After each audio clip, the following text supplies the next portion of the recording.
What's up, my wizards? It's Dev from Mtg. We like magic, and today I got a spiky yet rogue build that I've been working on for about 3 weeks now, and I think I'm finally ready to show it off to you. Here's Rakdos Rock. Translation: black-red mid-range / control decks. These have existed for a long time.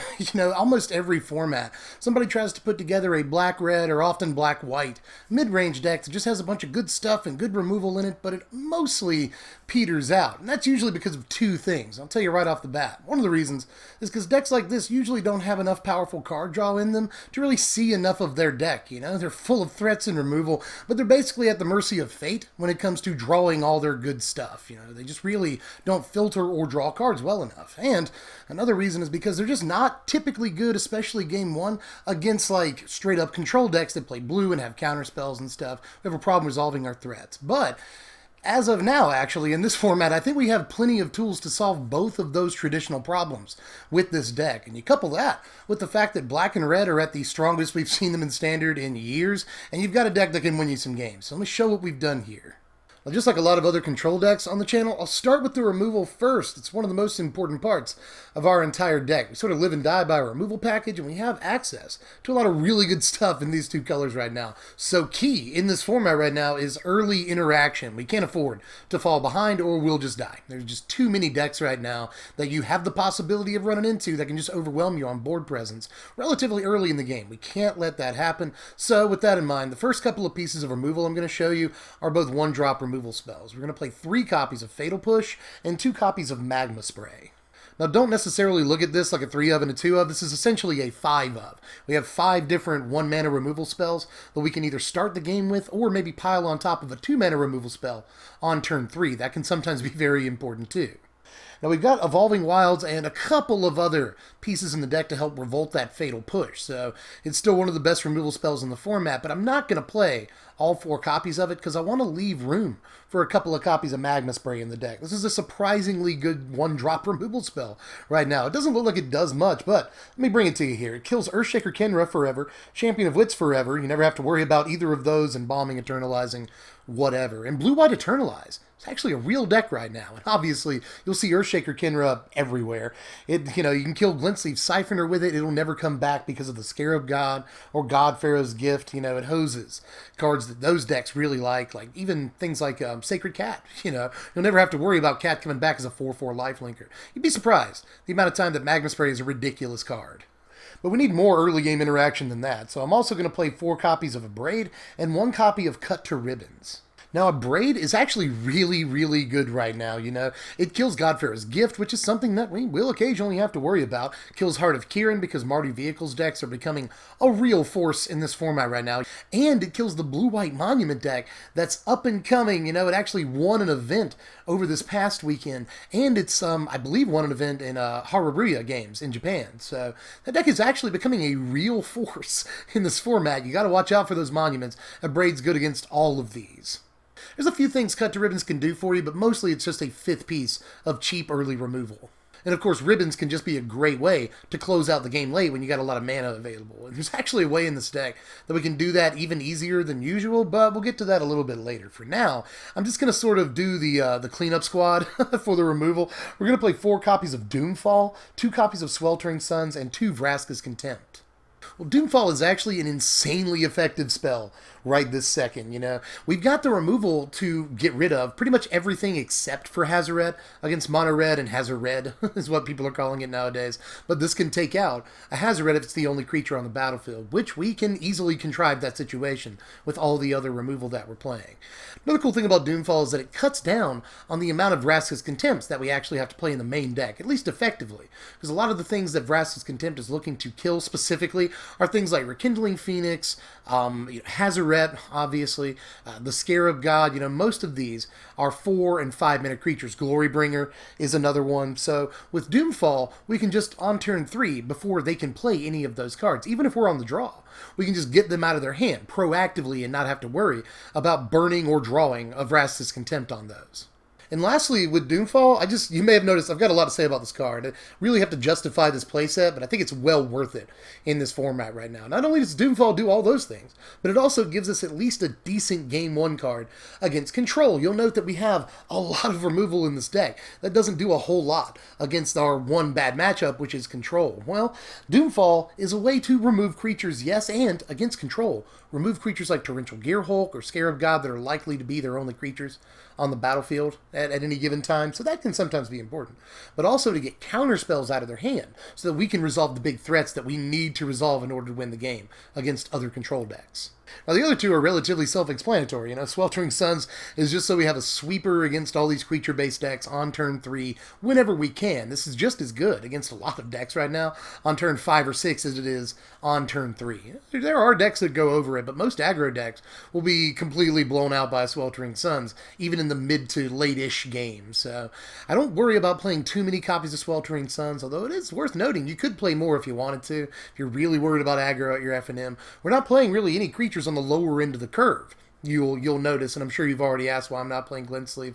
We'll get to that a little bit later, but in any case, we're not playing anything on the lower end of the curve, so we're completely safe to play as many Sweltering Suns as we want to. But I'm just going with 2 here. I think with all the other removal we're playing, it would just be a little much. But it is worth noting that Sweltering Suns is at least relatively safe, quote-unquote safe, to draw against Control decks in Game 1 because we can just cycle it away. And drawing a card can sometimes be very powerful against Control, so we got that too. And finally, Vraska's Contempt is my pick for maybe the #1 removal spell in the entire format. Fatal Push is hot on its heels and might be the #1, but honestly, Vraska's Contempt just takes out all the most important creatures at instant speed before they can really do anything, and that kind of power is ridiculous. A lot of what Standard is right now is based around things like Torrential Gearhulk, the Scarab God, Glorybringer, and Hazoret. Those are probably the most important creatures in Standard, and this makes it to where you never have to see any of them ever again. Scarab God won't come back. Hazoret's indestructible, but this card doesn't care. There's just, same thing with Rekindling Phoenix. It's gone forever. So, Vraska's Contempt is so insanely important right now. We got to play at least a couple of copies in the main deck, even if we are pushing it. With the amount of removal we're playing, we still have to make room for Contempt. That's a lot of removal, you may have noticed. That is 18 different removal spells that we're playing in this deck, but you'll use them most of the time, but just in case you run up against Control. Doomfall pulls double duty, it's great against Control, and it sort of helps solve the problem of what we can do against Control Game 1 to get the counter spells out of their hand, get the removal out of their hand so that we can be a more aggressive deck. Doomfall's really good for that, helps answer that question. Same thing with Sweltering Suns, against Control decks, at least it's somewhat safe, we can draw a card off of it, which we often want against Control. So we answer that question at least partially in the main deck. But we got to answer the other question that usually makes these decks bad. They don't draw cards. They don't see enough of their deck. And once we get to the late game, we want to drop bomb after bomb, turn after turn. But again, we're at the mercy of the top deck gods. So there's really not much we can do about it. But in this format, again, I think we have some interesting answers to that predicament. So we're going to play 3 copies of Azor's Gateway and 1 copy of Treasure Map. That's right, I'm playing Gateway, but the first thing I want to hammer home here is that we're not actually too worried about flipping Gateway. We can, and it will happen in some longer, grindier matchups. This deck is pretty good in.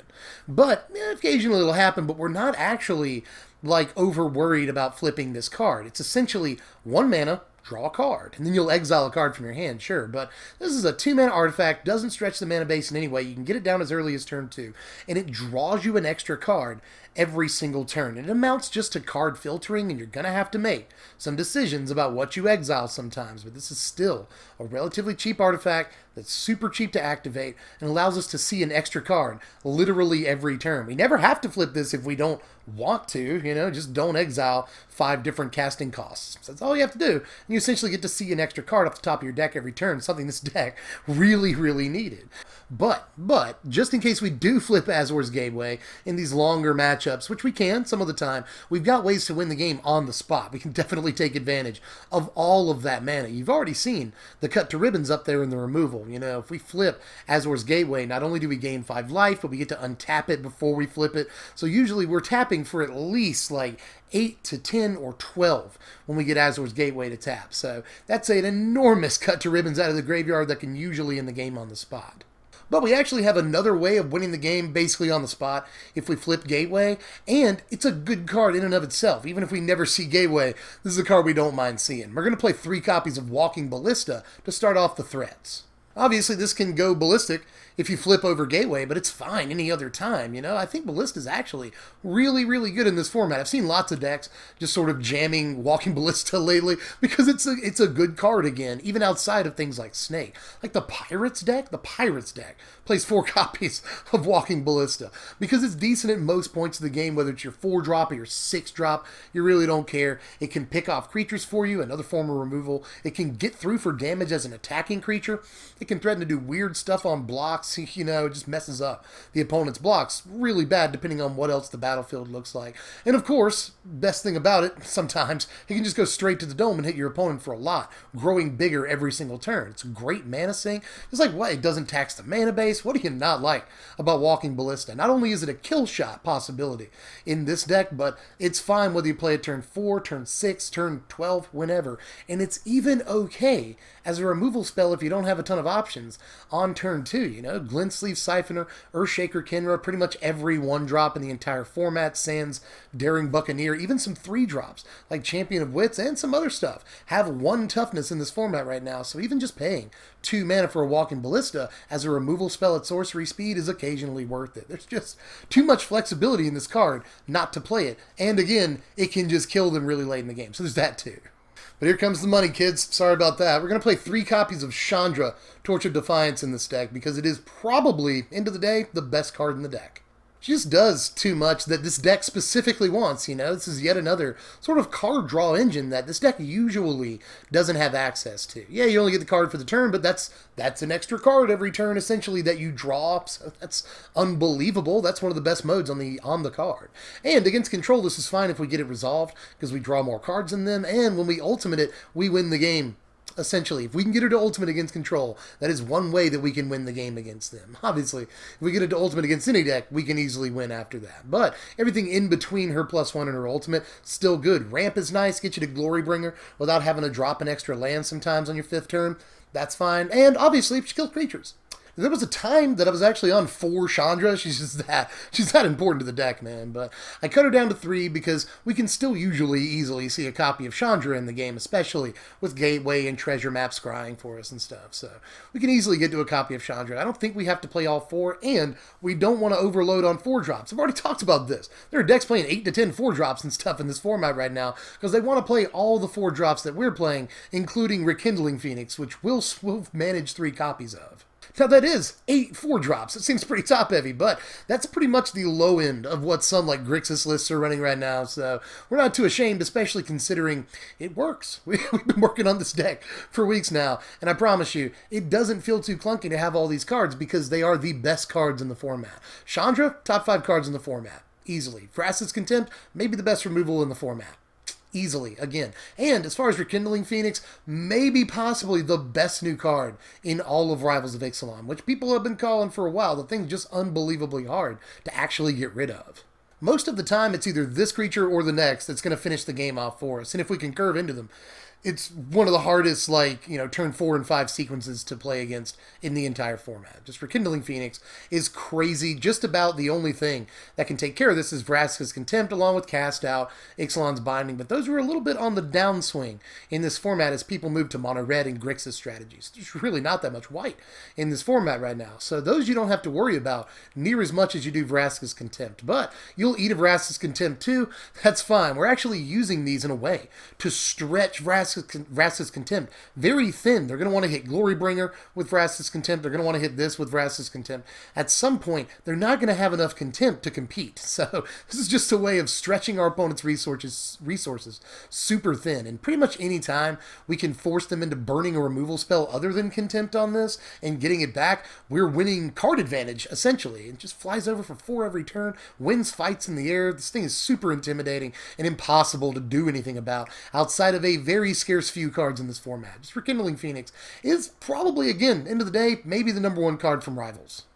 But we're also playing all 4 copies of Glorybringer. And yeah, all 4 copies. It's just a super important creature in this format right now. It's very good against all the other creature-based strategies. Takes out most targets that you care about with haste so that most decks have to play around it. You know, if you have, they know you're going to have, or have the chance of having, 5 untapped mana on your next turn, they have to suspect Glorybringer, and that will change the way they play.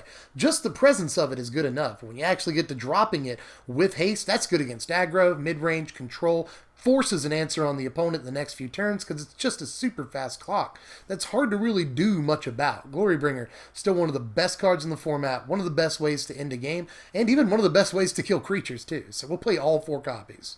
Now, I wanted another threat in this deck. We've only got 13 so far. I wanted that key critical 14th threat. I don't know where I'm getting that. I just wanted one more to really round things out here. And it could have been another Rekindling Phoenix, could have been another Chandra or Walking Ballista, whatever. But at the end of the day, I had to be me, so I'm playing 1 copy of Tetsamok. Well, first of all, the deck's pretty grindy. We've got lots of removal. We're looking to get to the later turns anyway. We'll have 6 mana. I have no qualms about playing a 6-drop whatsoever, and it's just the one. And before I actually start talking about the card, you can throw me a bone here because there is the idea that if you need a 5th converted mana cost to pitch into exile for Azor's Gateway, you've got a 6-drop. So I get a little tiny bit of synergy there, but in any case, the card itself is ridiculous.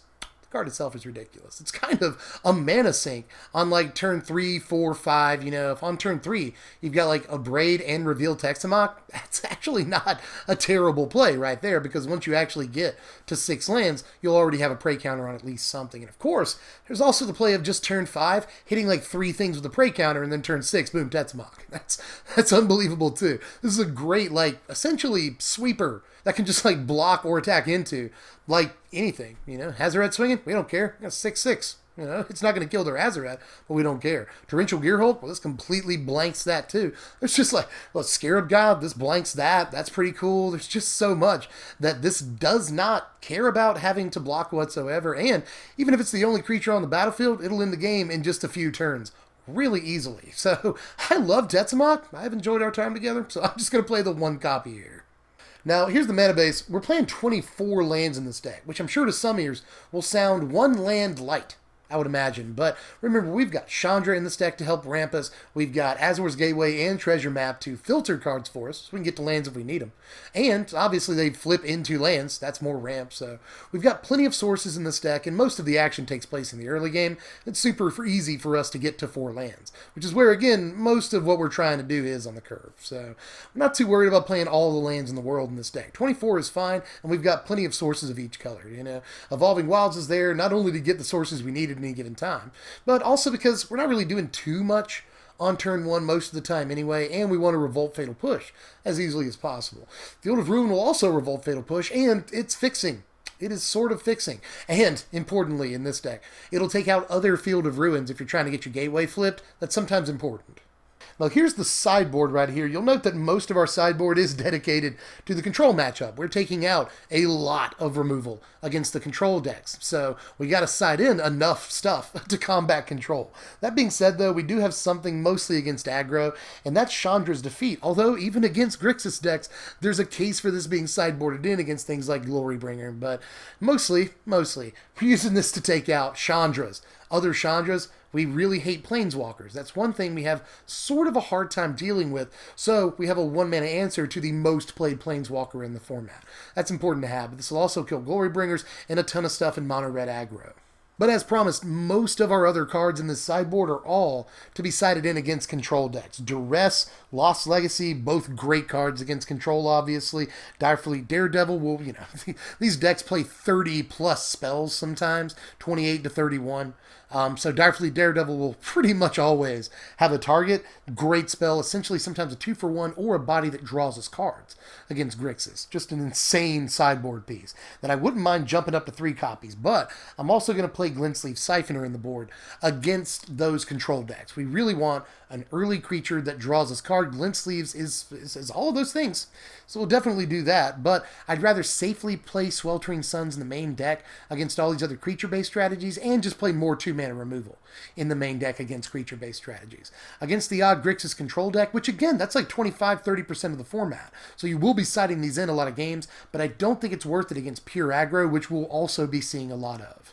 There's also another copy of Rakdos' Contempt as sort of a catch-all against creatures that matters against. There's a lot of them. And then you note the Angrath, the Flame Chained. There's a few things I tried in this slot. I tried Liliana, Death's Majesty in this slot, mostly because I wanted something to bring back Glory Bringers. And Tetsamok when I needed to, but even with the token generation and all that, it just seemed a little bit narrow. But I think Angrath is the better resolved Planeswalker, especially against control. Obviously, this will do damage to them every single turn and make them discard cards. Absolutely hate that. And once you do get to the ultimate, if they let it stay out too long, it will often kill them, especially in long games. And this has double, duty against Godfarer's Gift decks. Again, if you can get to the ultimate against those, you can usually just kill them. But here are your power rankings right here. A final score of 68, which is a pretty dang high score. We've got some pretty high individual scores. Really flexible deck. A lot of versatility there, you'll notice. And we're playing more defense than the 1985 Chicago Bears. We've got all the defense in the world in this deck. So we function really well against other aggro decks, obviously. And we've got the right threats to shut them out of the game and turn the corner on turn 4 or 5. But we've also got some good Game 1 tools against the control decks in the format. We've got Doomfall. If we land Rekindling Phoenix, pretty much their only way out is Rakdos' Contempt at that point, and they won't always see it, so that's another good tool. Even Glorybringer, when landed, is a great main deck tool against control. It puts a fast clock on them they have to do something about immediately, and again, just like Rekindling Phoenix, if they don't draw just the right answers, they're in a lot of trouble. So we draw cards. We draw cards better than this deck has ever at least filtered cards before. With Treasure Map, Azor's Gateway, Chandra's in the deck too. It's just, this deck sees more cards than most decks like it ever do. But when you're trying to be a spike, there's a problem. You have to pay for that privilege. This is the most expensive deck I've covered all season, and really the most expensive deck I've covered on the channel in a while, because we mostly stayed away from purely competitive decks at the end of Ixalan Standard. So haven't done a $300+ deck in a while, but this thing will cost you about $335, which is right in line with the most expensive decks in the format right now. Those other Grixis control decks I've been harping on all video, those are $350, $400 decks right now. So this is right up there with the big boys. So, sometimes you want to run with the blah blah, you gotta blah blah. You know how the saying goes. That said, it might be worth it to you if it's worth it to you. This is a really competitive deck that will do very well in creature-based metas. If you're seeing a lot of creature-based aggro in mid-range at your local game store for F&M, or if you're seeing a lot of it on MTGO, I know that I am, and all the other streamers that I watch are. So there's a lot of creature-based jank on MTGO, and this performs well against literally all of that. But it's also decent against the big, spiky, scary Grixis Energy deck.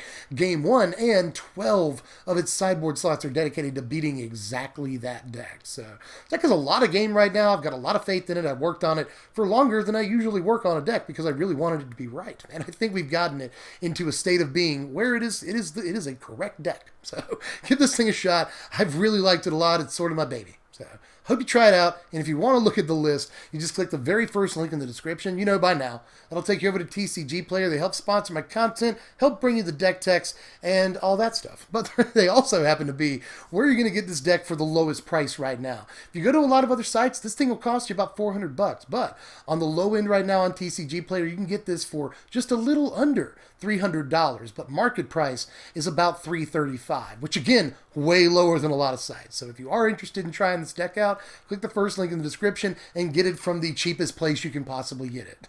And with that, I'm tapped out for this one. Got a lot of good stuff coming up this week, though.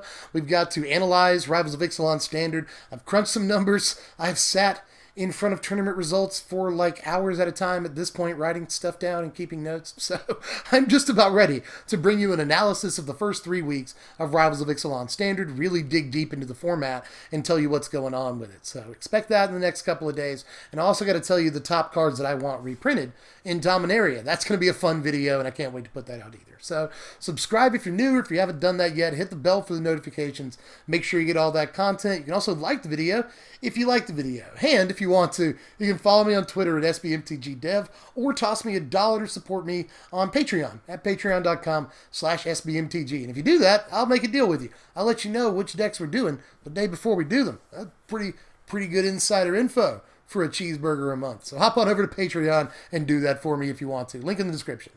But I'm tapped out for now. I think that's all I've got to say about this one. I want to just talk about this deck all night, but this video is probably already longer than the average bear, so I'm going to go ahead and cut it for now. I'll catch you cats later. If you got any questions, let me know down there in the comments section. Anything I should have played, let me know in the comments. We'll get together because I actually think this deck has a chance, and I want to talk about it with you. But in any case, pretty sure that's all for this one. Catch you cats later. I'm Deb from The Place. Thanks for watching, my wizards. No matter what you do, spread love and be kind.